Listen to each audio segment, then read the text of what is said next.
अभ्यास 1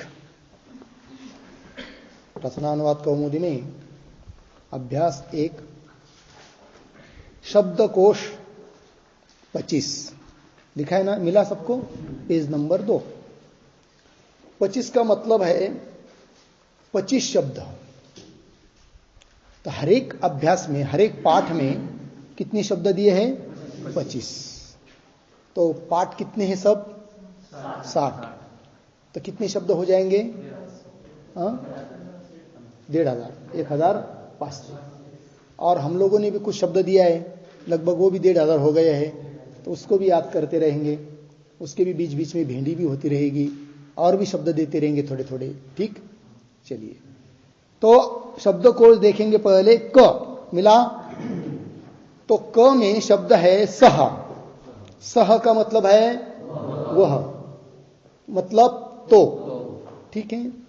तौ, तौ वे दोनों, वे दोनों मतलब ते दोघ, ते वे सब। सह तौ ते 3 हुआ, एक वचन, द्विवचन, बहुवचन। और सह तौ ते कौन सा पुरुष है? प्रथम पुरुष है। 3 पुरुष होते हैं ना, प्रथम पुरुष, मध्यम पुरुष और उत्तम पुरुष। ये प्रथम पुरुष है। आगे भवान। भवान का मतलब है आप। आप मतलब अपन। मराठी में क्या बोलेंगे? अपन, है कि नहीं? आदरार्थी समोरचे व्यक्ति, सामने वाले व्यक्ति को बोलने के लिए शब्द प्रयोग किया जाता है। क्या? भवान, आप, अपन। ठीक है।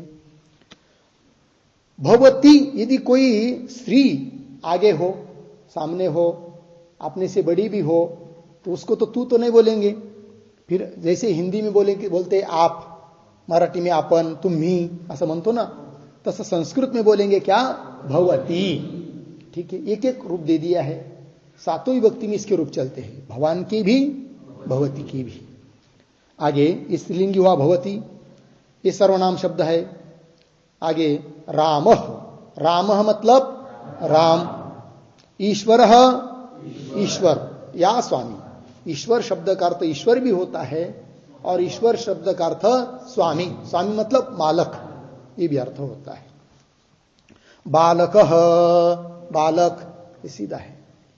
मनुष्यः, मनुष्य। नरः, मनुष्य। ग्रामः, गांव। नृपः, राजा।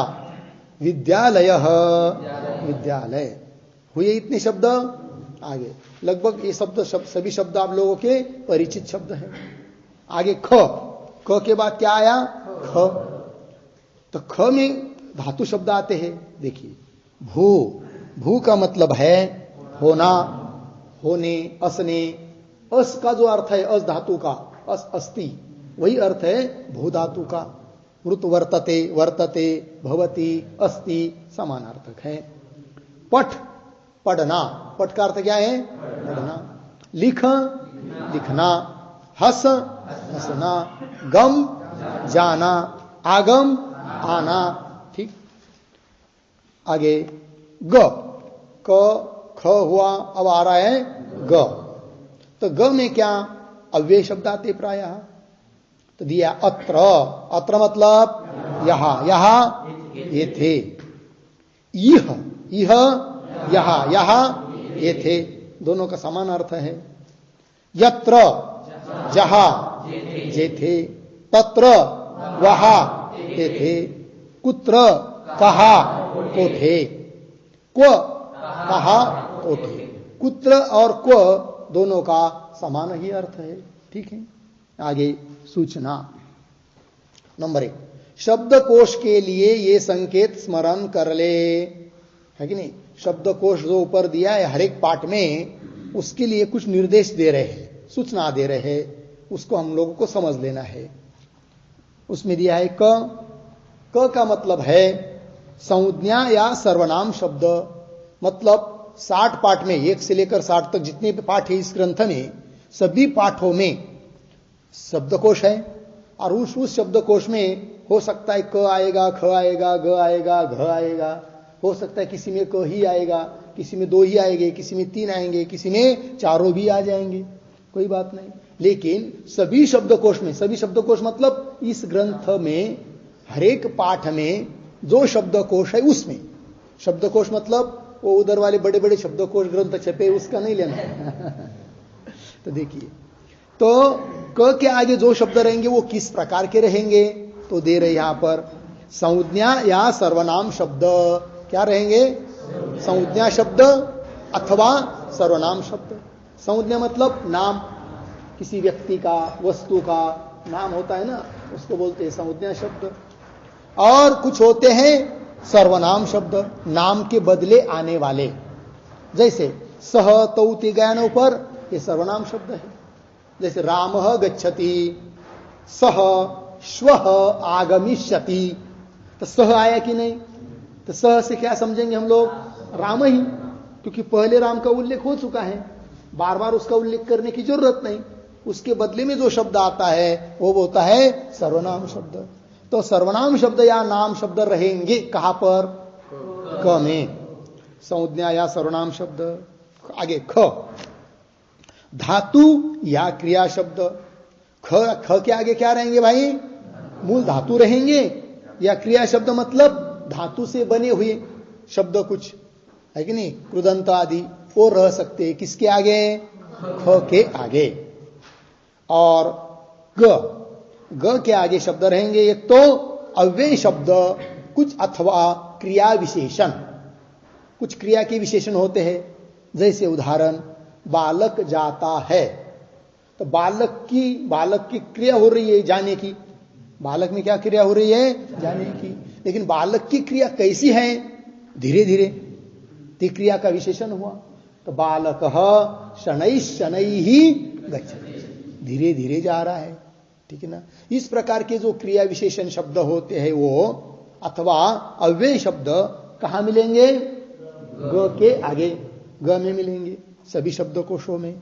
आगे है घ। घ क्या है भाई? विशेषण शब्द। घ के आगे जो शब्द मिलेंगे वो किस प्रकार के शब्द रहेंगे? विशेषण शब्द रहेंगे। जैसे अश्वः, ये तो नाम शब्द हुआ, लेकिन रक्तः अश्वः या कृष्णः अश्वः, काला घोड़ा, तो काला ये घोड़े का क्या हुआ? विशेषण हुआ है कि नहीं। मनुष्यः ये नाम शब्द है, लेकिन पगड़ी वाला मनुष्य, तो पगड़ी ये उसकी क्या हुई? विशेषण हुई। इस प्रकार के विशेषण शब्द कहां मिलेंगे? घ में मिलेंगे। ये बात बता दिया। तो क ख ग घ, ठीक। चौकन में दिया है आगे, उसके आगे ये संकेत सभी अभ्यासों के लिए है कि नहीं। ये संकेत मतलब सभी जितने भी अभ्यास आगे आने वाले हैं, क के आगे सब उसी प्रकार के शब्द रहेंगे, घ के आगे उसी प्रकार के, क के आगे उसी प्रकार के। ये बात आगे चलेंगे। 2 क, चिन्ह अर्थात लकीर। चिन्ह शब्द से क्या लेना है अर्थ यहां पर? लकीर। लकीर मतलब रेखा, रेश, अड़वी रेश, अड़वी रेश, ठीक है। देखिए लकीर क्या कहती है? वो तक अर्थ का बोधक है। लकीर जो होती बीच में आएगी वो कौन, क्या अर्थ बताती है? तक। तक मतलब पर्यंत, पासुन पर्यंत, ठीक। उदाहरण दे रहे हैं, जैसे 1 10, एक है 10 है, बीच में लकीर है, चिन्ह है, आड़वी रेखा है। तो आड़वी रेखा का अर्थ क्या होगा फिर? 1 से लेकर 10 तक, 1 पासुन 10 पर्यंत, ठीक है ना। अर्थात 1 से 10 तक, ठीक। राम विद्यालय, बीच में लकीर आई, तो अर्थ क्या होगा? ऊपर शब्दकोश में जो राम शब्द है, उस राम शब्द से लेकर विद्यालय शब्द तक, ये उसका अर्थ हुआ, ठीक है ना जी। राम विद्यालय। व्यवहार में भी ऐसा होता है। बस का बोर्ड देखा होगा आप लोगों ने, लिखा रहता है, क्या लिखा रहता है? अंबाजोगाई बीड़, और बीच में रहती है रेखा, आड़वी रेखा। तो उसका अर्थ क्या होता है? अंबाजोगाई से लेकर बीड़ तक ये बस जाएगी, ये उसका अर्थ होता है। यही पर यहाँ पर भी वैसा ही है। चलो, राम विद्यालय, राम से विद्यालय तक के शब्द लगा जी। आगे चलते। ख, वत अर्थात तुल्य सदृश, है कि नहीं। वत एक शब्द आने वाला है, तो उस वत का अर्थ क्या होगा जी? तुल्य किंवा सदृश, ठीक। उदाहरण जैसे रामवत, तो वत लगा दिया राम को, तो अर्थ क्या होगा फिर? राम शब्द के तुल्य, राम शब्द के सदृश, ये उसका अर्थ है। रामवत अर्थात राम के तुल्य रूप चलेंगे। भवतीवत इसका अर्थ क्या होगा? भवती के तुल्य रूप चलेंगे, हो गया, अर्थात भवती के तुल्य रूप चलेंगे। आगे नंबर 3 क, राम विद्यालय रामवत, बस इतना ही आएगा यहां से आगे, है ना? तो क्या अर्थ होगा फिर उसका? राम शब्द से लेकर विद्यालय शब्द तक जितने शब्द है वे सभी शब्द राम शब्द के तुल्य चलेंगे। राम विद्यालय रामवत अर्थात राम शब्द से विद्यालय शब्द तक के रूप राम शब्द के तुल्य चलेंगे, हो गया। आगे ख, भू आगम भवतीवत, नाजड़कर क्या अर्थ होगा इस पंक्ति का? भू से लेकर आगम तक भवतीवत चलेंगे। भू धातु से लेकर, ऊपर शब्दकोश में भू धातु है, वहां से लेकर आगम धातु तक जितने भी धातु है वो सभी उनके रूप कैसे चलेंगे? भवती के तरह, भवती शब्द की तरह चलेंगे। व्याकरण, लट परस्मै पद कर्तृवाच्य, ठीक। नंबर 1, रामः रामौ रामाः, बोलो ये प्रथमा हुई है कि नहीं? कर्ता कारक है। रामम रामौ रामान, ये द्वितीय विभक्ति हुई, ये कर्म कारक है, ठीक है। चलिए, और इधर आगे संक्षिप्त रूप दिया है। संक्षिप्त रूप मतलब प्रत्यय, अह औ आहा अम औ आन, जितने भी अकारांत पुल्लिंग शब्द है, क्या अकारांत हो? अकारांत मतलब अ है अंत में जिसके, जिस शब्द के, ऐसे शब्द अकारांत शब्द, और वो भी कैसे चाहिए? पुनः पुल्लिंग, तो उनको ये प्रत्यय लगेंगे, अह औ आहा अम औ आन। उदाहरण दे दिया, रामः अ लगा दिया, रामौ रामाः, रामम रामौ रामान। आगे संक्षिप्त रूप शब्द के अंत में लगेंगे, जैसे उदाहरण दे रहे हैं, बालकः बालकौ बालकाः, बालकम बालकौ बालकान आदि, है कि नहीं? ऊपर के सभी शब्द मतलब राम से लेकर विद्यालय तक के शब्द इसी तरह चलेंगे। राम रामौ रामाः, रामम रामौ रामान। आगे नंबर 2, भू, भू धातु, लट लकार, लट का अर्थ होता है जी वर्तमान काल, दे दिया है, आप लोगों लिख चुके हैं, अर्थ पता है। तो लट का अर्थ है वर्तमान काल। तो भवती भवतः भवंती ये प्रथम पुरुष हुआ। 3 पुरुष होते हैं ना, प्रथम पुरुष, मध्यम पुरुष, उत्तम पुरुष। ये प्रथम पुरुष का हुआ, भवती भवतः भवंती। इसी प्रकार बाकी की धातु चलेंगे ऊपर दिए हुए, पठति पठतः, लिखति लिखतः, हसति हसतः, गच्छति गच्छतः, आगच्छति आगच्छतः। आगे संक्षिप्त रूप अंत में लगाकर, यहां पर भी संक्षिप्त रूप दिया है, अति अतः अंति। संक्षिप्त रूप अंत में लगाकर अन्य धातुओं के रूप बनाइए, जैसे हम लोगों ने बनाया अभी पठति पठतः, हस्का गम आगम, हाँ, पठति लिखति हसति गच्छति आगच्छति आदि। लट आदि में गम को गच्छ हो जाता है। लट आदि लकारों में गम को क्या होता है जी? गच्छ होता है। लट का मतलब है वर्तमान काल। लट का अर्थ क्या है? वर्तमान काल अर्थ है। आगे नियम, नियम नंबर 1, कर्ता के अनुसार क्रिया का वचन और पुरुष होता है। ठीक है जी, कर्ता के अनुसार क्या होता है? क्रिया, क्रिया मतलब क्रियापद, धातु का रूप क्रियापद, उसका वचन और पुरुष कैसा होगा? कर्ता के अनुसार। मतलब क्या? कर्ता यदि एक वचन में रहेगा तो क्रियापद भी एक वचन में, कर्ता यदि द्विवचन में रहेगा तो क्रियापद द्विवचन में होगा, कर्ता बहुवचन में रहेगा तो क्रियापद बहुवचन में रहेगा।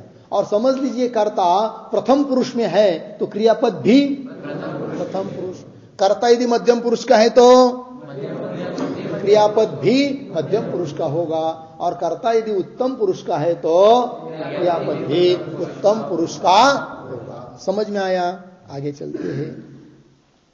संक्षिप्त नियम, कर्ता के अनुसार क्रिया का वचन और पुरुष होता है। जैसे सह पठते हुआ, कर्ता प्रथम पुरुष एक वचन है तो क्रिया भी प्रथम पुरुष एक वचन होगी। ठीक है ना जी?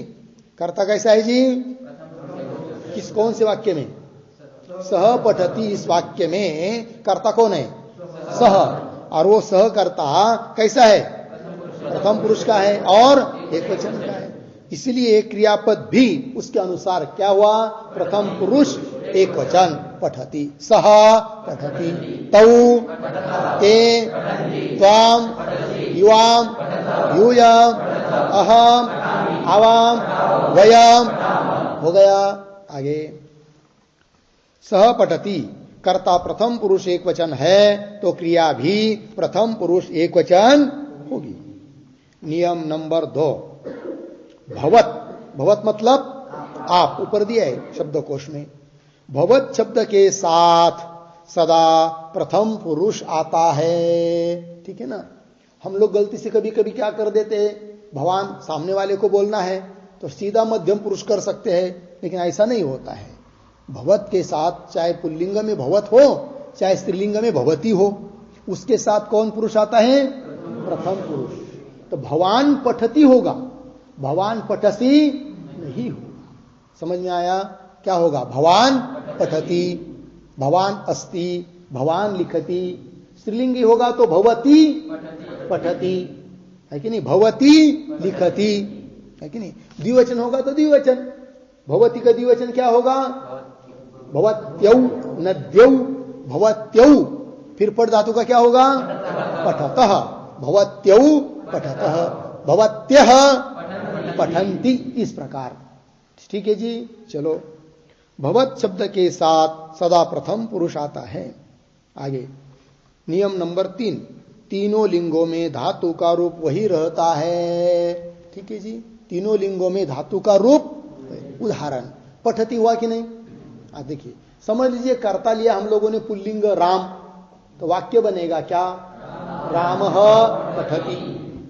अब कर्ता लिया हम लोगों ने, समझ लीजिए स्त्रीलिंगी सीता, तो सीता पठती ही होगा।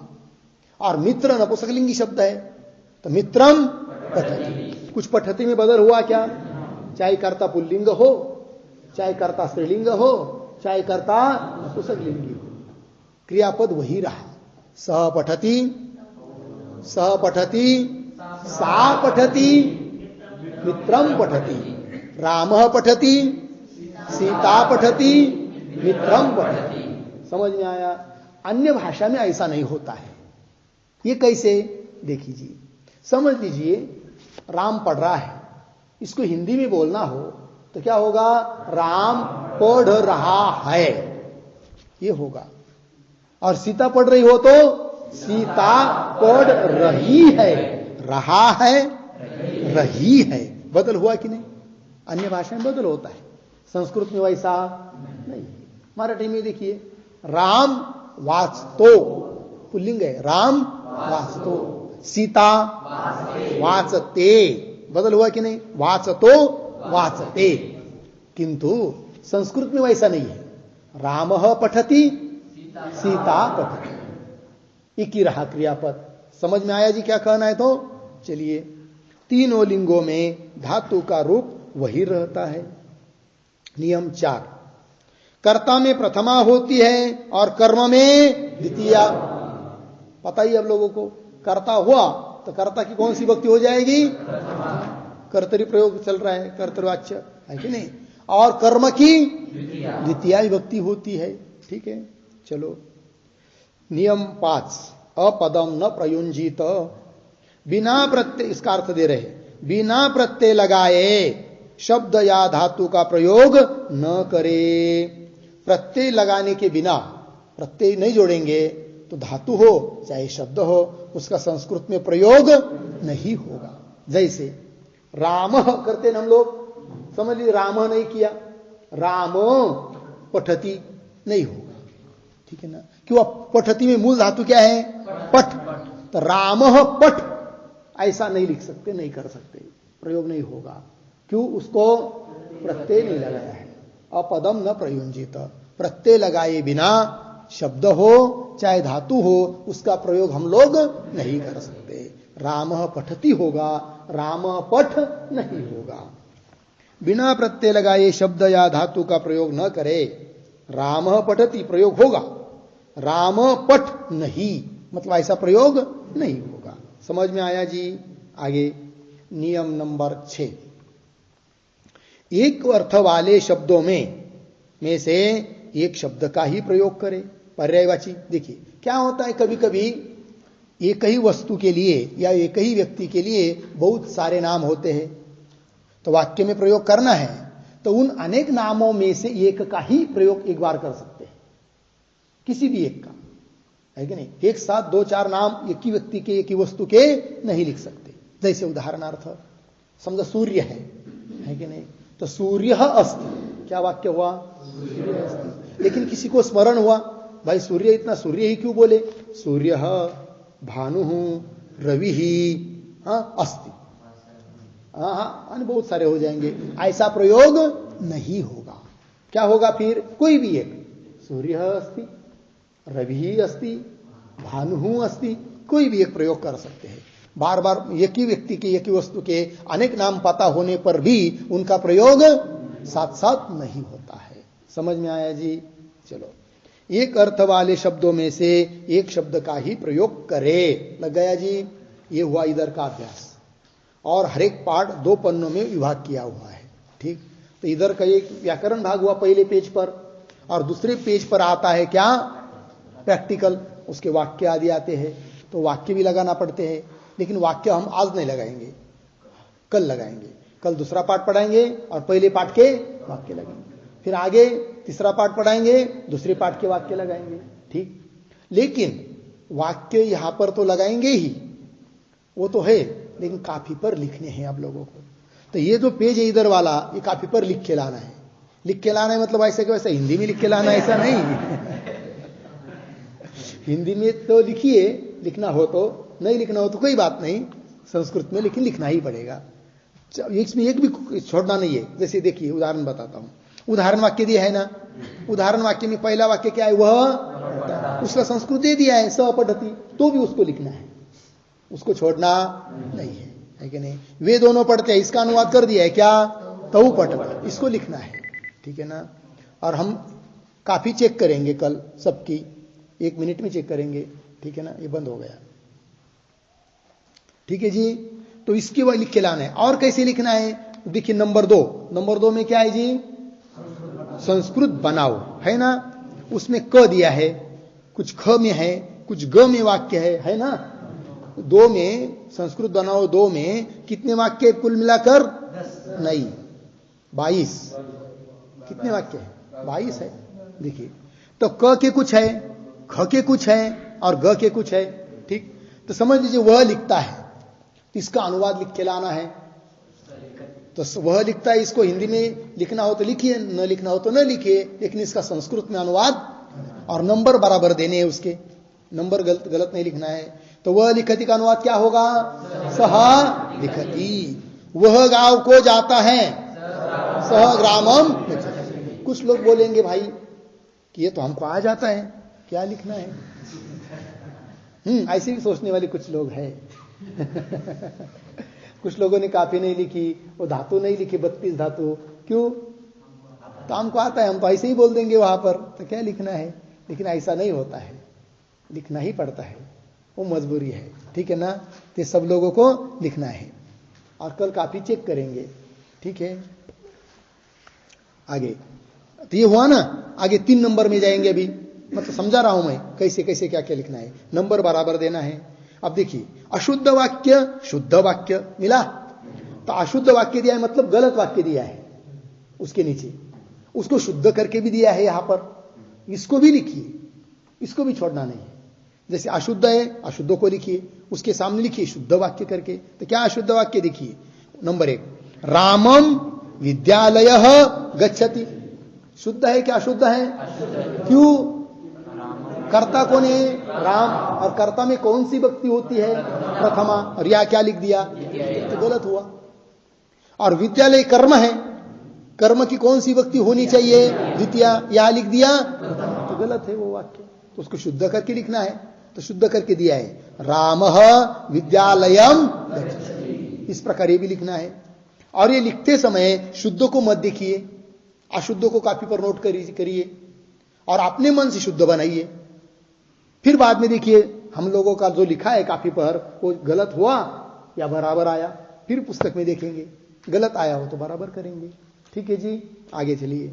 नंबर 4, शुद्ध करो तथा नियम बताओ। इसका मतलब 4 में जितने भी वाक्य है ये सब क्या वाक्य दिया है? अशुद्ध वाक्य। अशुद्ध मतलब गलत वाक्य, चुकीचे वाक्य है, और उसको क्या करना है? हम लोगों को शुद्ध बनाना है। तो देखिए पहला वाक्य दिया उदाहरण के लिए, सह पठंती, है कि नहीं? नांदेड़ कर ये वाक्य बराबर है या अशुद्ध है? क्या गलती है इसमें? सह पठंती है ये, सह पठती होना चाहिए। क्या होना चाहिए? सह पठती होना चाहिए। क्यों? ते पठंती किया तो नहीं चलेगा क्या? चलेगा, पठंती चलेगा, चलेगा, लेकिन वैसा नहीं कर सकते हम लोग, क्योंकि नियम क्या है? कर्ता के अनुसार क्रियापद, क्रियापद के अनुसार कर्ता नहीं लेना है, कर्ता के अनुसार क्रियापद। कर्ता कौन है? सह, तो उसके अनुसार क्रियापद क्या होगा? पठती, ऐसा शुद्ध करना है। कोई लिखेगा ते पठंती, वाक्य तो बराबर रहेगा, लेकिन वैसी अपेक्षा नहीं है यहां पर, क्योंकि कर्ता के अनुसार क्रियापद है। चलिए इसको भी करके लाना है। और आगे महत्व का 5 अभ्यास संस्कृत में। क मिला क, ये जो क है 5 का क है। किसका क है? 5 का क है। वो क्या बताता है हम लोगों को? देखिए वो बताता है, दूसरे 2 नंबर दिया है ना आगे, मतलब 2 में जाओ, ये बता रहा है वो। तो 2 में गए, 2 में भी कहा जाना है क में, 2 में कहा जाना है क में। तो 2 में क के वाक्य कितने हैं? 10 वाक्य है। वो 10 वाक्य के बारे में बोल रहा है ग्रंथकार।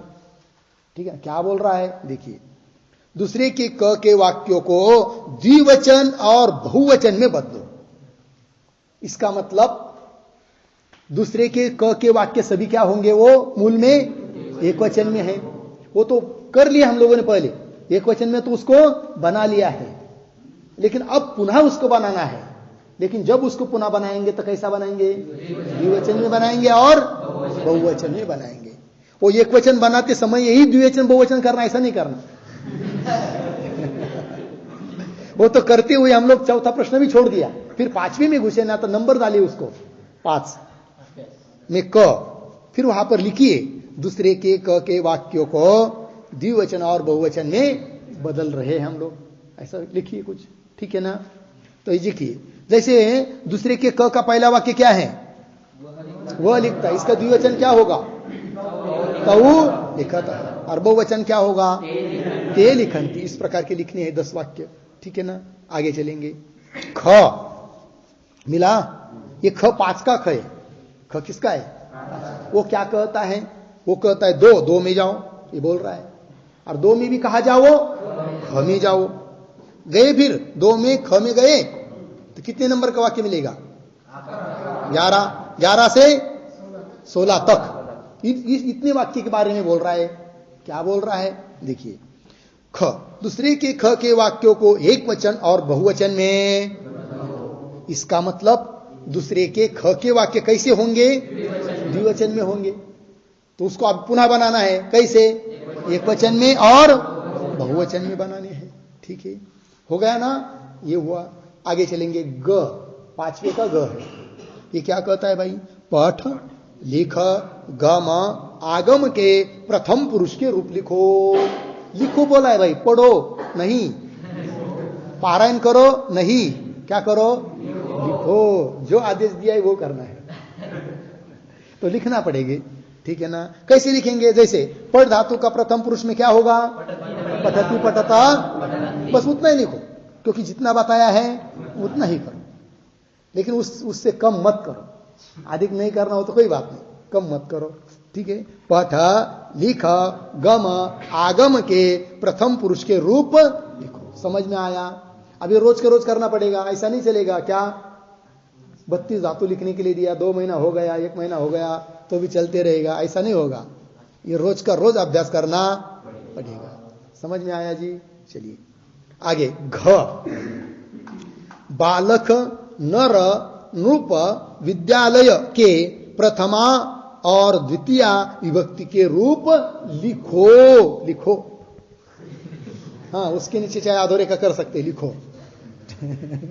गोविंद महाराज, हाँ, विशेष करके आप लोगों को बता रहा हूं मैं, विकास, गोविंद महाराज, इकड़े हे श्याम महाराज, विठल, क्योंकि इन लोगों ने अभी तक काफी नहीं दिया ना, इसलिए आप चलो, समझ में आया जी? सबको लिखना है। तो चलिए, तो जैसे उदाहरण, बालक, बालक का प्रथमा द्वितीय का क्या होगा? बालक, बालकौ, बालका, बालकम, बालकौ, बालकान, इतना। ठीक है जी। इसी प्रकार नर का, नूप का, विद्यालय का, इतने शब्दों का लिखे लाना है। ठीक है, हाँ जी। अच्छा, जितने दिया है उतने ही, 4 शब्द दिया है यहाँ पर। बालक, नर, नूप, विद्यालय, इन 4 शब्दों का लिख के लाना है, प्रथमा में भी और द्वितीय विभक्ति में भी। ठीक हो गया, ये सब समझ में आया? फिर कैसा करना है ये? और ये 25 शब्द याद चाहिए। शब्दकोश में 25 शब्द है ना, वो शब्द भी पूछेंगे, ठीक है, वो भी याद होने चाहिए, और वाक्य भी लिखे हुए देखेंगे। ठीक है, चलो। क्या जी? पहले पाठ में कितनी धातु गए हैं? भू, पठ, लिख, हस, गम, आगम। ठीक है, 6 हुए ना। और ये 6 धातु के, एक धातु के 15 प्रत्यय में दिया है ना हमने लिखे, पहले 6, तो उसको भी याद तो किया है आप लोगों ने, तो उसको आवृत्ति देकर आइए, क्योंकि वो भी कल पूछेंगे। जैसे भवती, भूयते, भावयति, बुभूषति, वगैरह वगैरह, हर एक का 6 धातु का, केवल 6 का ही पूछेंगे, 7 का नहीं पूछेंगे। ठीक है, तो इसको भी करके आइएगा। ठीक है, फिर वाक्य लगाएंगे कल, मतलब काफी पर लिख के लाएंगे, फिर और भी वाक्य लगाने हम लोगों को, वो कैसे लगाएंगे वो कल बताऊंगा। ठीक, चलिए, तो अभ्यास समझ में आया क्या क्या करना है? नंबर 1, कल से संस्कृत बोलना नंबर 1 अनिवार्य है। कोई मराठी में बोलते हुए दिखेगा, हाँ, तो उसको दंड मिलेगा। समझ में आया जी? हाँ।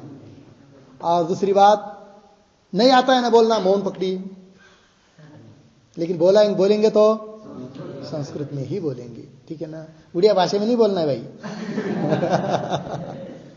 संस्कृत में बोलना है, वाक्य लिखने हैं, धातु शब्दों को याद करना है, और वो 15 प्रत्यय में जितने धातु उस पाठ में आते हैं वो भी करने हैं, कंठस्थ करने हैं। ठीक है, फिर कल पता चलेगा वाक्य हम कैसे लगाते हैं। ठीक है जी, चलिए अब थोड़ा और लेते हैं, नत्व प्रकरण थोड़ा बता देते हैं, लिख लीजिए आप लोग।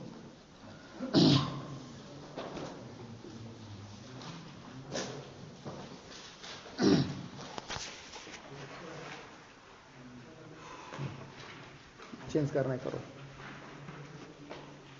नत्व प्रकरण,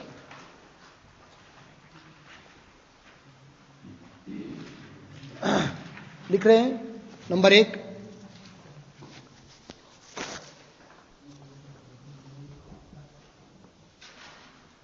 संस्कृत में बहुत सारे शब्दों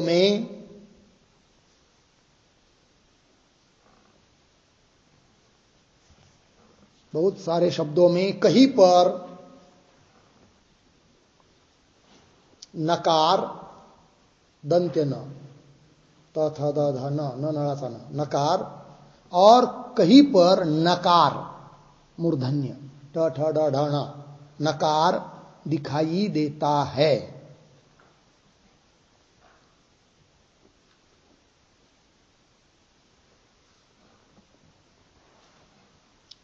कौन से शब्द में नकार रहेगा और कौन से शब्द में नकार रहेगा, इस बात को हम लोग समझते हैं, समझ लेंगे। कौन से शब्दों में नकार रहेगा और कौन से शब्दों में नकार रहेगा, इसको समझेंगे।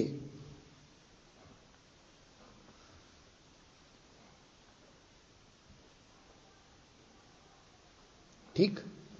नंबर 2,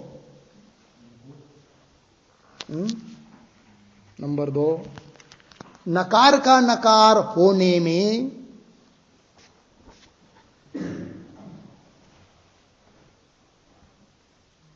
नकार का नकार होने में र, श और रू निमित्त है।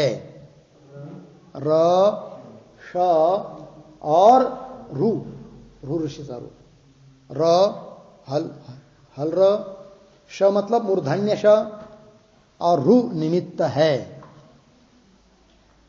ठीक है जी। नंबर 3, पद 2 प्रकार के होते हैं।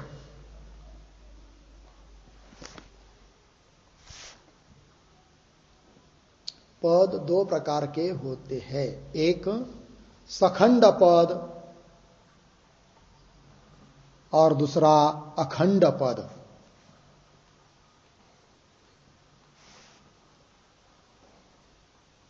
ठीक।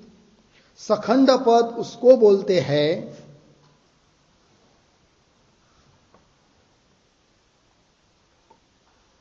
सखंड पद उसको बोलते हैं जिसको तोड़कर या तोड़ के अलग अलग प्रयोग किया जा सकता है।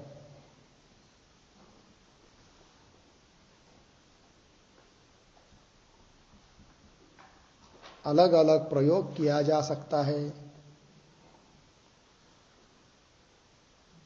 उदाहरण, रघुनाथ। रघुनाथ, यहां रघु और नाथ, रघु और नाथ का भिन्न भिन्न प्रयोग किया जा सकता है। भिन्न भिन्न प्रयोग किया जा सकता है। अतः रघुनाथ शब्द सखंड पद है।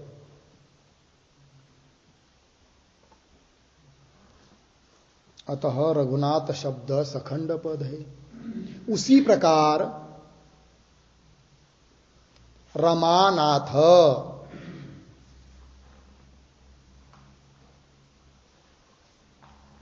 राम नाम, राम नाम इत्यादि। आगे का नंबर डालिए। सखंड पद का मतलब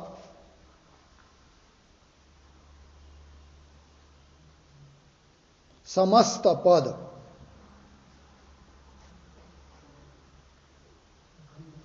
सखंड पद का मतलब समस्त पद अर्थात सामासिक पद। अर्थात सामासिक पद। सामासिक पद मतलब समास से युक्त पद जिसका समास हुआ है। इसको संयुक्त पद भी बोल सकते हैं। इसको संयुक्त पद भी बोल सकते हैं।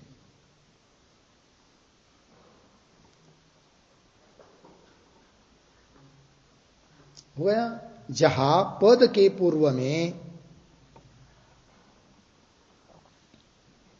जहां पद के पूर्व में उपसर्ग या अव्यय होता है, उपसर्ग या अव्यय होता है,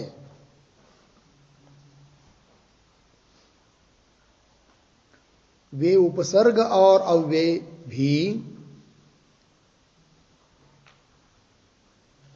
वे उपसर्ग और अव्यय भी स्वतंत्र पद ही है।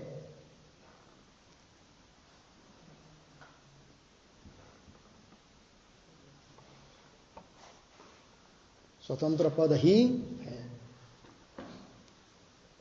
वे अन्य शब्द से जुड़ने पर, वे अन्य शब्द से जुड़ने पर सखंड पद ही होता है।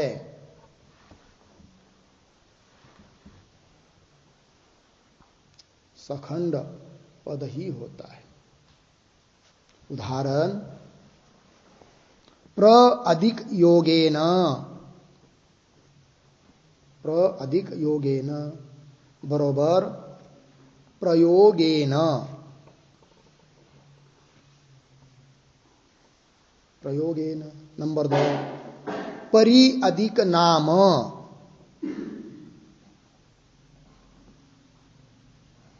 बराबर परिणाम, न का न, मूर्धन्य न, परिणाम।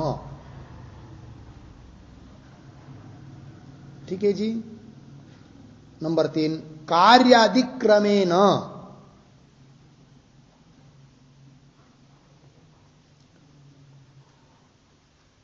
कार्यक्रमेण।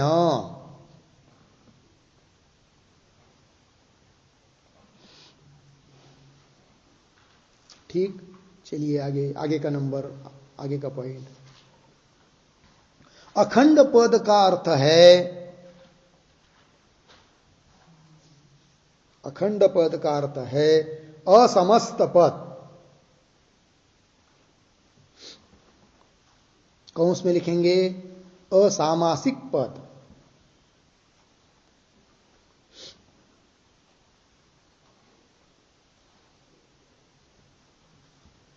कौंस बंद। अर्थात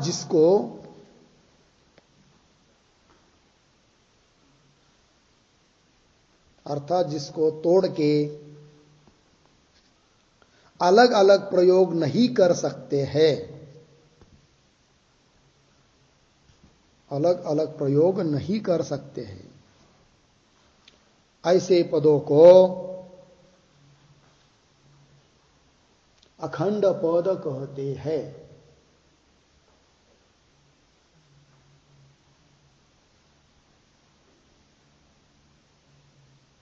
अखंड पद कहते हैं। उदाहरण, रामेण,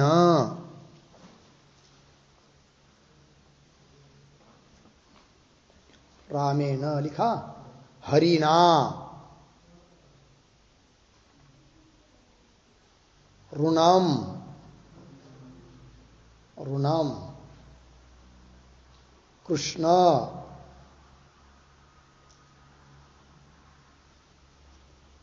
पुष्पाणि,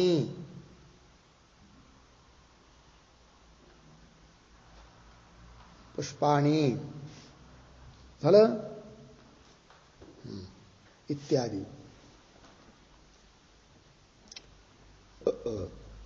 दर्शनम, उसमें और एक उदाहरण लिखिए, दर्शनम। हो गया।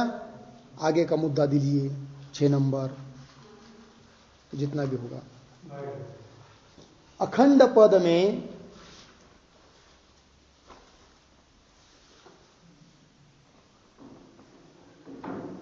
अखंड पद में निमित्त भूत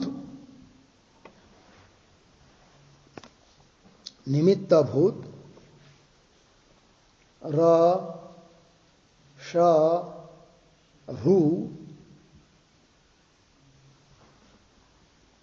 के अव्यवहित पर में, अव्यवहित पर में, पर में न होने पर उस न का न हो जाता है। हाँ, उस न का न हो जाता है।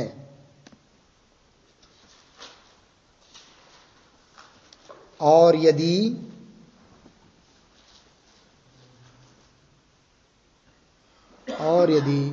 निमित्त भूत रशरु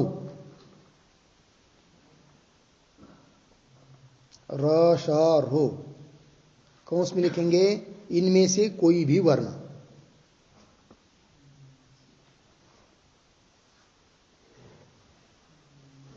कौंस बंद, इनमें से कोई भी वर्ण हुआ।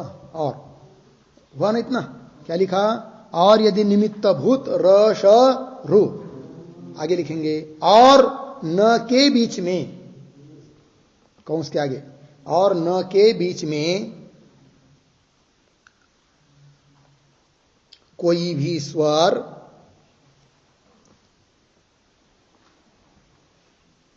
ह य व क वर्ग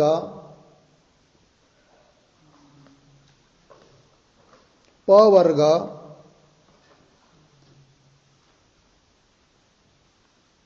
इनमें से किसी भी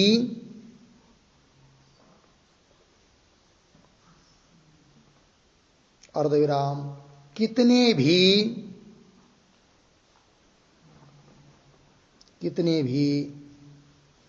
वर्णों का व्यवधान रहता है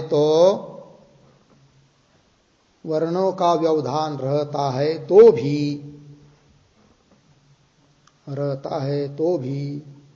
न का न हो जाता है।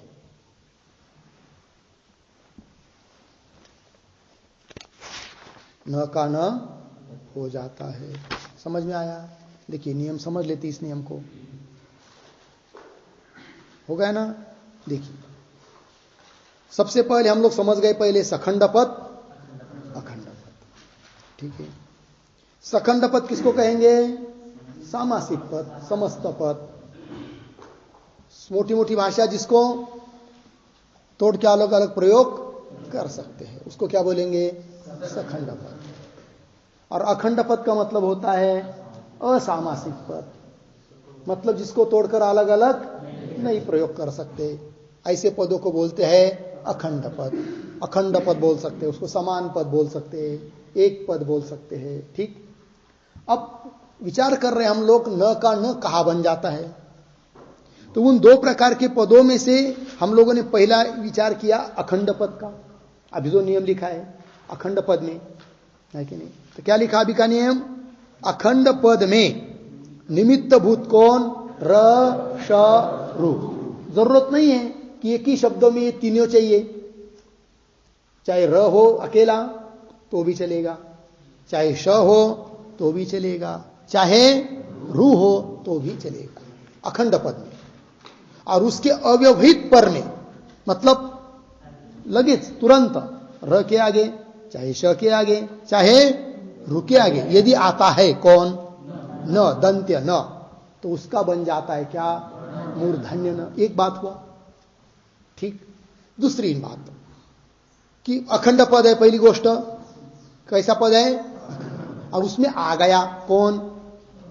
र, चाहे श चाहे रु, और उसी अखंड पद में न भी है आगे, ध्यान दीजिए। लेकिन र के और न के बीच में दूसरे कुछ वर्ण आए हैं, तुरंत अव्यवहित नहीं है, अथवा श और न के बीच में अन्य वर्ण आए हुए हैं, अथवा रु के और न के आगे अन्य कुछ वर्ण आए हुए हैं, पद तो अखंड है। अव्यवहित उत्तर में होता तो न का न बन जाता, लेकिन बीच में यदि अन्य वर्ण आते हैं तो न का न होता है या नहीं होता है, ये प्रश्न आता है। तो बता दिया भाई, बीच में कुछ वर्ण होंगे तो भी न का न होगा, लेकिन कौन से वर्ण होने पर न का न होगा उसका नियम है, कोई भी वर्ण नहीं बताया। फिर स्वर, जितने भी स्वर है, चाहे उसमें से एक स्वर बीच में हो, दो हो, तीन हो, कोई भी हो, स्वर बीच में हो तो भी कोई दिक्कत नहीं है, न का न बन जाएगा, हो गया। और ह य व बीच में ह आया या व आया अथवा यह आया अथवा तीनों आया अथवा दो आया तो भी कोई दिक्कत नहीं, तो भी क्या होगा, न का न हो जाएगा।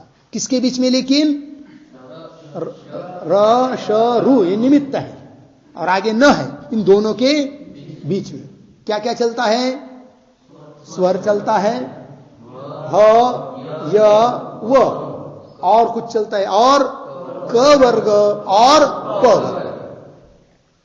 क वर्ग का मतलब है क ख ग घ ङ, इन पांच में से कोई भी रहेगा या पांच भी रहेंगे तो भी कोई दिक्कत नहीं है। अथवा प वर्ग, प वर्ग का मतलब है प फ ब भ म, इनमें से कोई भी बीच में रहेगा, चाहे एक रहे चाहे दो रहे चाहे पांचों भी रहे तो भी कोई दिक्कत नहीं है, तो भी हो जाएगा क्या, न का न। तो ध्यान दीजिए भाई, बहुत सीधी बात है, याद रखने के लिए बहुत सरल है। स्वर ह या व क वर्ग प वर्ग, बस बीच में रहेगा तो भी न का न हो जाएगा। याद रहेगी बात, क्या क्या, स्वर ह या व क वर्ग प वर्ग, इनको छोड़कर यदि अन्य कोई वर्ण बीच में आता है तो न का न नहीं होगा। समझ में आया जी? चलिए, तो वही दे दिया है, स्वर ह य व क वर्ग प वर्ग, इनमें से किसी भी कितने भी वर्णों का व्यवधान रहता है तो भी न का न हो जाता है। उदाहरण लिखेंगे आप लोग।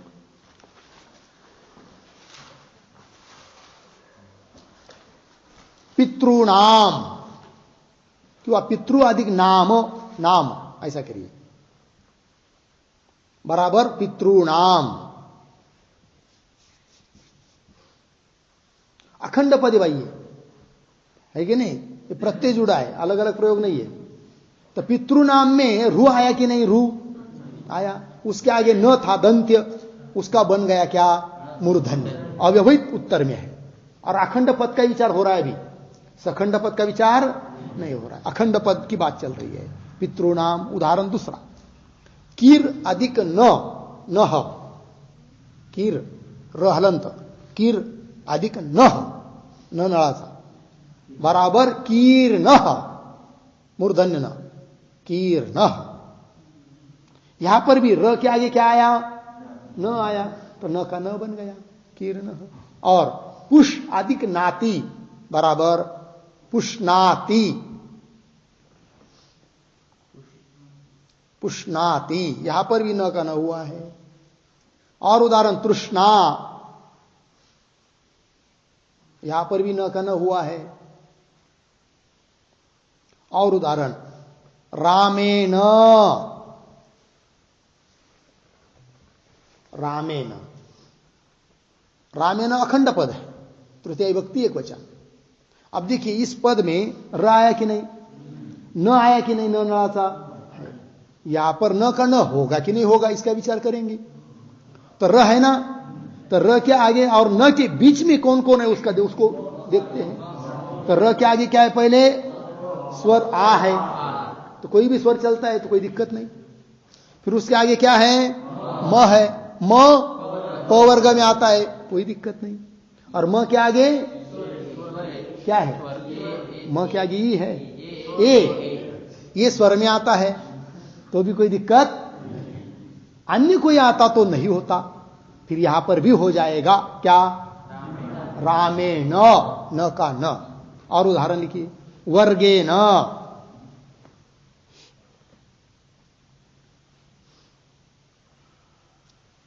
लिखा वर्गेण। विकास महाराज र के आगे कौन है बताइए, र के आगे कौन है यहां पर,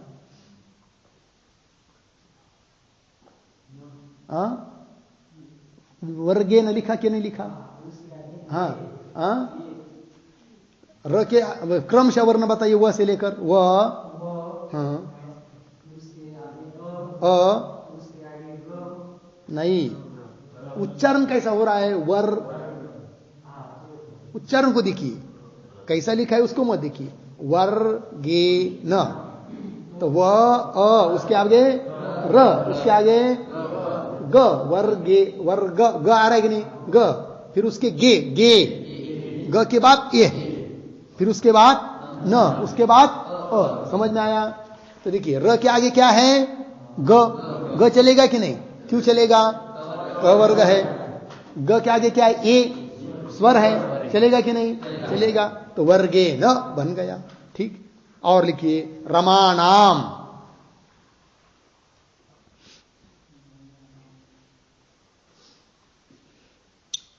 ठीक है जी। आगे, आगे का नंबर दीजिए अभी।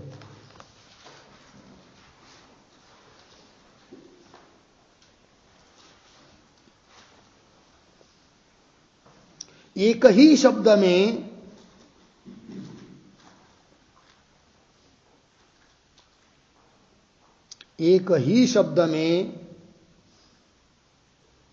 नत्व के लिए निमित्त भूत, नत्व के लिए निमित्त भूत र श रु में से, र श रु में से 2 या 3 वर्ण आते हैं, 2 या 3 वर्ण आते हैं, तो उसमें से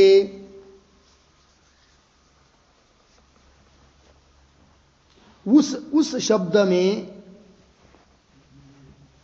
उसमें से मतलब उस शब्द में आए हुए निमित्तों में से, उस शब्द में आए हुए निमित्तों में से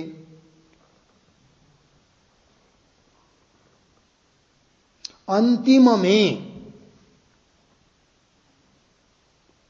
कौंस में लिखेंगे पर में, जो होगा अर्थात नकार के पूर्व प्रथम जो निमित्त होगा, प्रथम जो निमित्त होगा वही नत्व में निमित्त माना जाएगा, वही नत्व में निमित्त माना जाएगा। उसके पूर्व वाले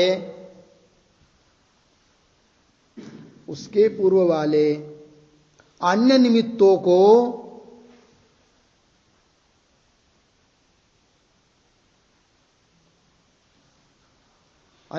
को मानकर नत्व नहीं होगा।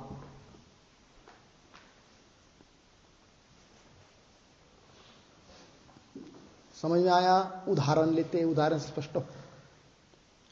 उदाहरण है अंतरिक्षेण,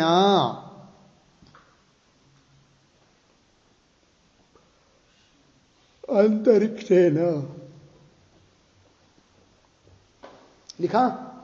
अब बताइए अंतरिक्षेण, इसमें न का न बनाने के लिए कितने निमित्त है जी? कौन कौन? र और श। पहला कौन है? र। दूसरा कौन है? श। अब इस अवस्था में न होने के लिए निमित्त कौन सा माना जाएगा? र को माना जाएगा या श को माना जाएगा? श को, क्योंकि पर वाला जो है, आगे वाला जो है, या न के पूर्व वाला जो है, उसको माना जाएगा। तो कौन है यहां पर? तो बोलेंगे यहां श तो दिखाई नहीं दे रहा है, कहां श है? यहां पर क में श है, क्योंकि श बनता है वो कैसा? क श अ बराबर श। ठीक है जी, चलिए समझ में आया ना ये बात? उदाहरण और एक लीजिए, आकर्षणम।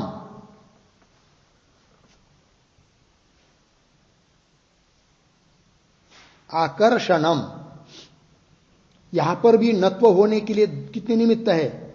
2। कौन कौन? र और श। तो किस निमित्त को मानकर न होगा? श को मानकर होगा, र को मानकर नहीं होगा। ठीक है, चलिए आगे का नियम लिखते हैं।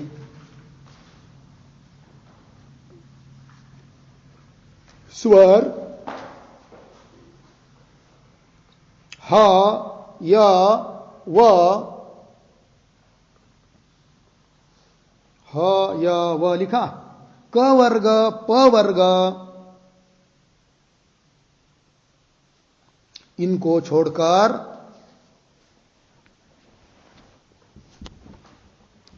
बीच में कोई भी अन्य वर्ण का यदि व्यवधान आता है, अन्य वर्ण का यदि व्यवधान आता है तो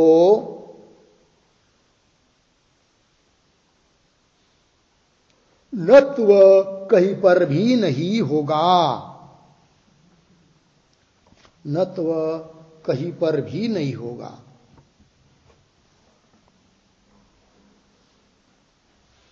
मतलब अखंड पद हो चाहे सखंड पद हो, नत्व नहीं होगा। अखंड पद हो चाहे सखंड पद हो, नत्व नहीं होगा।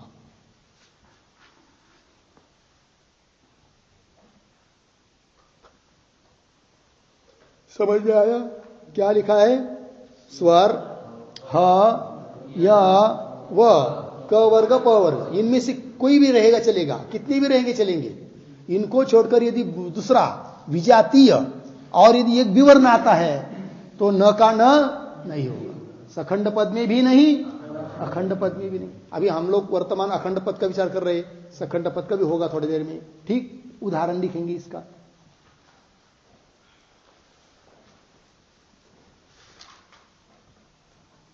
राजकीयानि, राजकीयानि लिखा, उसके नीचे दूसरी लाइन में लिखिए, आगे की लाइन छोड़ दीजिए कोरी। लिखा मारीचेन,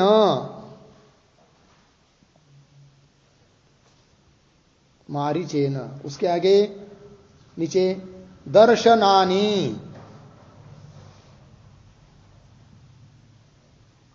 उसके नीचे अभिषेचनम,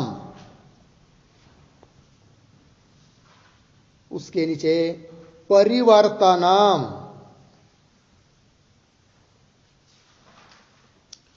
उसके नीचे मृगकुलानि, मृगकुलानि, उसके नीचे प्रौढ़ानाम, प्रौढ़ानाम, उसके नीचे मर्कटेन, उसके नीचे मर्दनम, उसके नीचे गृहस्थेन,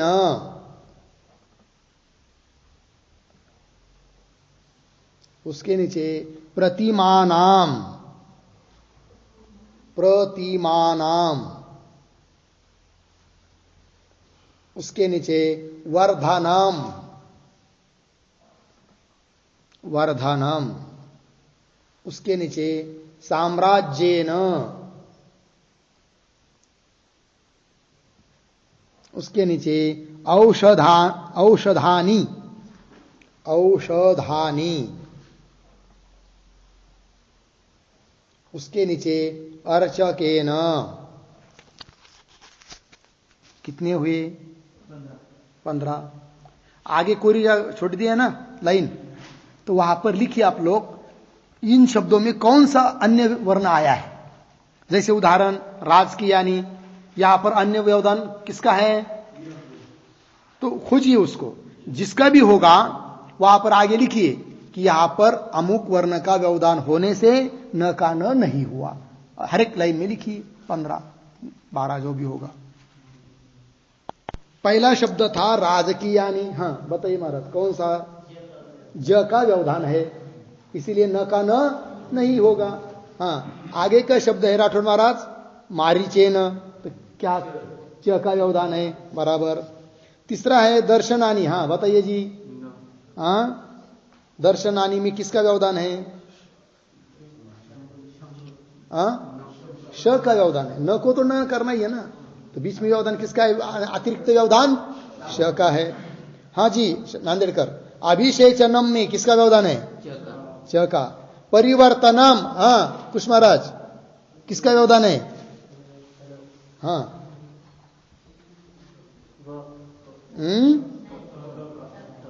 किसका व्यवधान है? त का।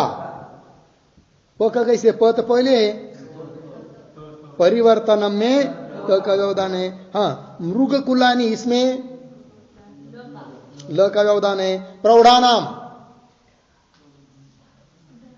नहीं ना, अपने अपने मन से बोलो भाई। हाँ, ढ का व्यवधान है। मरकटेन, इकड़ योगेश, हाँ र तो निमित्त ही है, ट का व्यवधान है। मर्दनम, द का व्यवधान है। गृहस्थेन, हाँ, और स और थ का व्यवधान है। प्रतिमानाम, हाँ जी, त का व्यवधान है।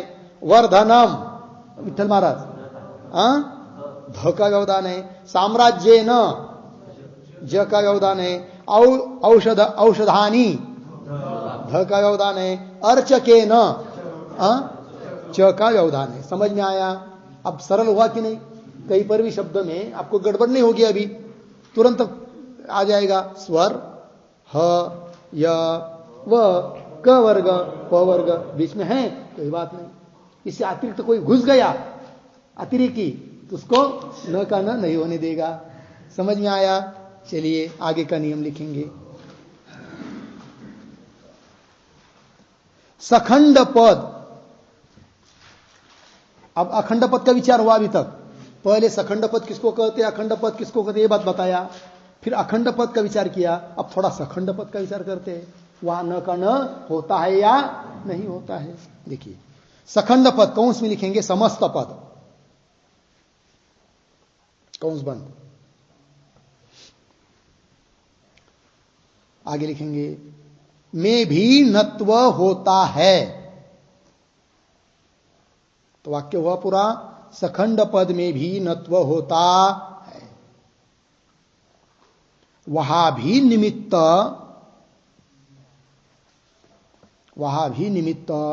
र श रु ही है, र श रु ही है।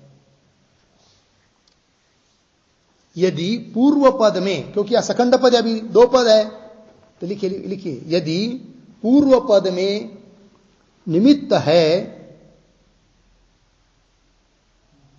और उत्तर पद में नकार है, और उत्तर पद में नकार है और बीच में व्यवधान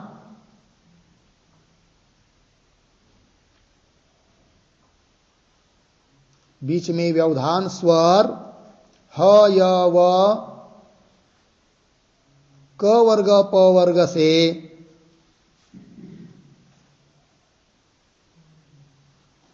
वर्ग से अतिरिक्त होगा तो नत्व नहीं होगा।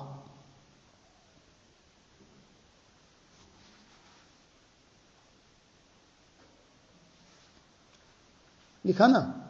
हाँ, इन निमित्तों के साथ सखंड पद में और भी निमित्त है।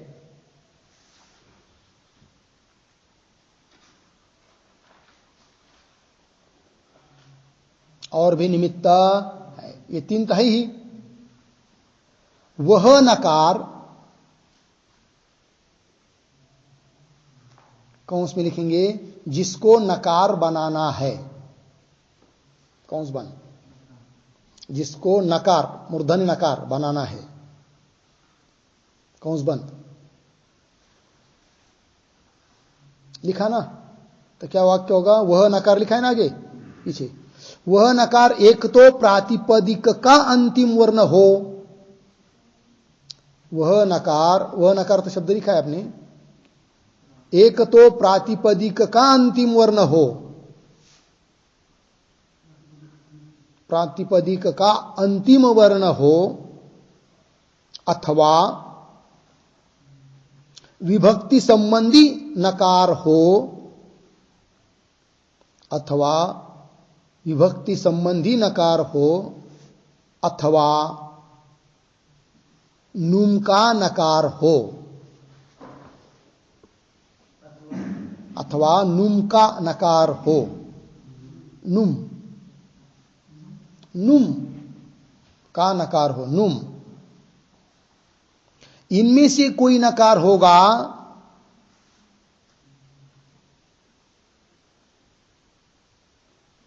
इनमें से कोई नकार होगा तब ही उसको नकार होगा।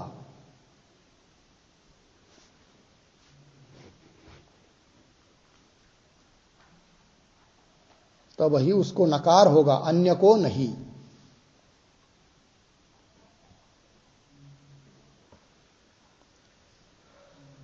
समझ में आया? देखिए भाई, सखंड पद में थोड़ी सी शर्त बढ़ गई है। अखंड पद की बात हो गई ना, अभी सखंड पद की चर्चा हो रही है। सखंड पद मतलब सामासिक पद, मतलब जिसको तोड़ के अलग अलग प्रयोग कर सकते हैं। अब यहां पर निमित्त तो वो निमित्त तो है ही, कौन कौन? र, श, रु। पूर्व पद में इनमें से कोई है, र, श चाहे रु, और आगे के पद में आया है क्या? न, तो उसको नकार करना है। लेकिन वो न भी कैसा चाहिए वो बात बता दिया, तभी होगा, अन्यथा नहीं। कैसा चाहिए? एक तो प्रातिपदिक का अंतिम वर्ण वाला नकार होगा तो उसको नकार हो सकता है, एक बात। दूसरी बात, विभक्ति संबंधी नकार हो तब उसको नकार हो सकता है, अथवा नुम का नकार हो तब उसको नकार हो सकता है। इन तीन के अतिरिक्त और कोई नकार हो, सखंड पद है और पीछे र, श या रु भी है, तो भी न का न नहीं होगा। ये इसमें बात बढ़ गई है। समझ में आया? अब उदाहरण देते हैं, तो प्रातिपदिक का उदाहरण लीजिए, प्रातिपदिकांत नकार वाला उदाहरण।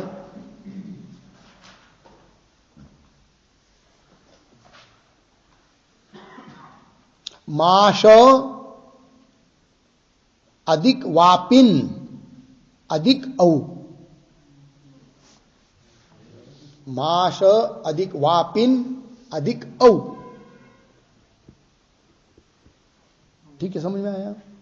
अब माश एक शब्द है, वापिन भिन्न शब्द है, और उसको विभक्ति जोड़ रहे प्रत्यय औ।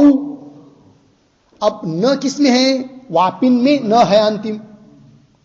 सामासिक शब्द बन जाता है क्या? पूरा बन जाएगा तो माश वापिनौ। क्या बनेगा? माश वापिनौ। तो यहां पर न का न होगा कि नहीं होगा? निमित्त कहां बैठा है? पूर्व पद में। पूर्व पद कौन है? माश का श, माश में श है, और आगे वाला पद कौन है? वापिन। उस वापिन का जो न है उसको न होगा। क्यों? ये प्रातिपदिक के अंतिम है। प्रातिपदिक कौन है इसमें? वापिन, उसको प्रत्यय जोड़ रहे हैं, इसलिए उस न का न होगा। तो शब्द बन गया माश वापिनौ। क्या बना? माश वापिनौ। ठीक है। उदाहरण दूसरा, नहीं, विभक्ति संबंधी का उदाहरण लीजिए। अभी तीन बात बताई थी ना, प्रातिपदिक अंत का नकार वाला उदाहरण हुआ, अब विभक्ति संबंधी नकार का उदाहरण।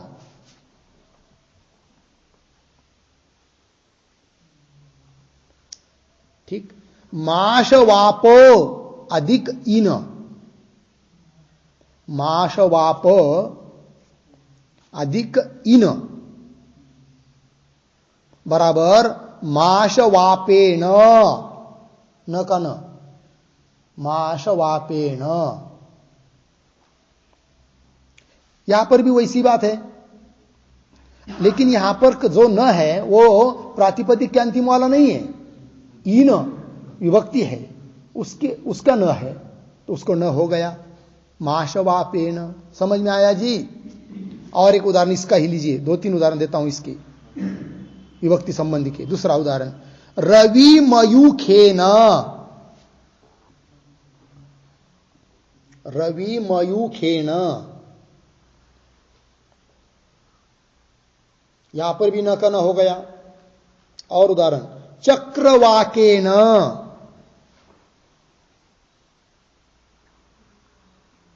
चक्रवाकेन। और एक उदाहरण, नरभाग्येन,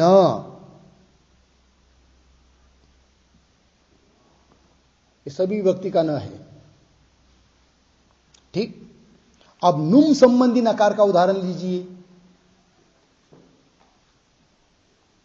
नुम संबंधी नकार का उदाहरण,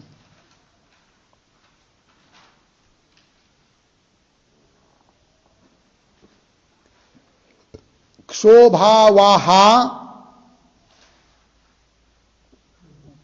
क्षोभावाहा अधिक न, न कौंस में लिखेंगे नुम, क्षोभावाहा अधिक न, कौंस में लिखेंगे नुम, अधिक ई, ई बराबर शोभावहानी।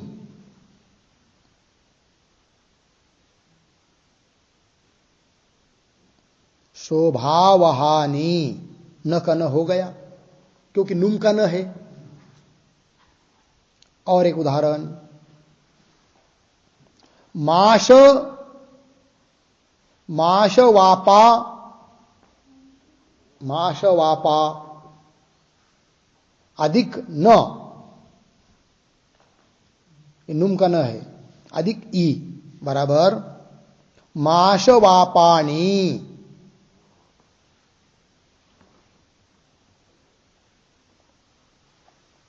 हो गया जी, माश वापानी। चलिए आगे, आगे का नियम दीजिए, लीजिए, थोड़ा रह गया अभी। सखंड पद में, सखंड पद में नत्व विकल्प से होता है।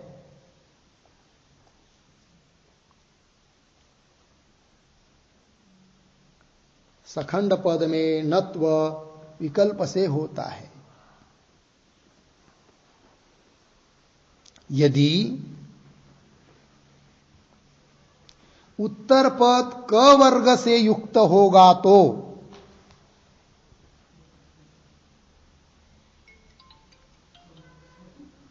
यदि उत्तर पद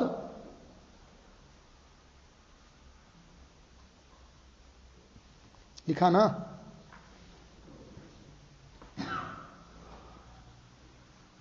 यदि देखिए क्या नियम लिखा, सखंड पद में नत्व विकल्प से होता है। आगे का नियम लिख रहे हैं ना, क्या क्या, सखंड पद में नत्व विकल्प से होता है। उसके आगे, यदि उत्तर पद क वर्ग से युक्त होगा तो, यदि उत्तर पद क वर्ग से युक्त होगा तो नत्व नित्य होगा, नत्व नित्य होगा, विकल्प से नहीं।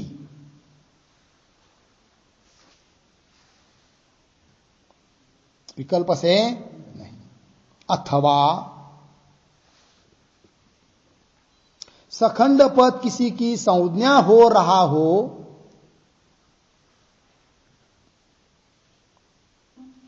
अथवा सखंड पद किसी की संज्ञा हो रहा हो तो ऐसी स्थिति में भी नत्व नित्य होता है,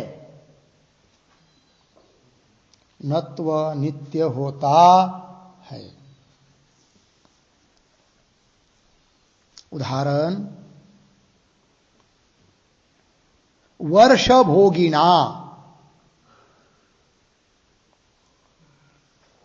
वर्षभोगिना अब देखिए यहां पर भी सखंड पद है, विकल्प से न का न होना चाहिए, लेकिन उत्तर पद जो भोगी ना वो कैसा है, क वर्ग में जो ग उससे युक्त है, इसलिए न नित्य होगा। तो वर्ष भोगिना यहां पर कंस में लिख सकते हैं, उत्तर पद क वर्ग से, क वर्ग ग से युक्त है। उत्तर पद क वर्ग में से ग वर्ण से युक्त है, इसलिए नित्य हुआ। उदाहरण दूसरा, राम अधिक अयनाम, राम अधिक अयनम, रामायणम। यहां पर भी नित्य हुआ न, क्यों, संज्ञा है, कौंस में लिखिए, संज्ञा होने के कारण नित्य हुआ।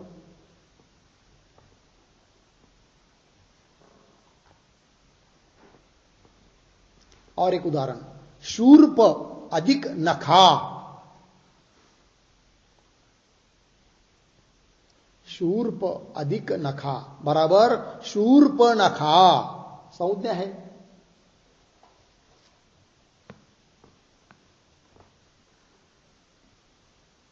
होगा कि नहीं, शूर्प नखा, ठीक है। और एक अंतिम वाला नियम छोटा सा, पद के अंतिम यदि न है तो, पद के अंतिम यदि न है तो निमित्त होने पर भी, निमित्त होने पर भी नकार नहीं होता है, नकार नहीं होता है। उदाहरण, रामान द्वितीय बहुवचन, हरीन, त्रीन इत्यादि। हो गया जी, ये नत्व प्रकरण समाप्त हुआ, ठीक है। विकल्प जो ऊपर के उदाहरण दिया है ना ऊपर वाले, वो सब विकल्प से है। ऊपर वाले कहा कि जैसे माश्वापिण है कि नहीं, माश्वापेन, ये सब इस विकल्प से कर भी सकते, नहीं भी कर सकते, ठीक है जी। बस, तो अभी तक हम लोगों को इतना ही पता था, अखंड पद में समान पद में न करना होता है, सखंड पद में पता नहीं था। यदि कोई पूछ देगा शूर्पणखा में कैसा हुआ, तो फिर ये बात बता सकते हैं, कोई दिक्कत अभी नहीं है, ठीक है। अब जहां पर भी आपको संस्कृत लिखते समय न का न करना बहुत बार संदेह हो जाता है, न का न करना है कि नहीं करना है, करना है। अब याद रहेगा, स्वर ह य व, क वर्ग प वर्ग, इनमें से है तो न का न होगा, अतिरिक्त तो कोई आ गया तो नहीं होगा, सीधी बात हो गई, ठीक है। बस, फिर जो अभ्यास दिया है वो वाक्य भी के सब करके लाइए। ओम पूर्णमदः पूर्णमिदं पूर्णात् पूर्णमुदच्यते पूर्णस्य पूर्णमादाय पूर्णमेवावशिष्यते।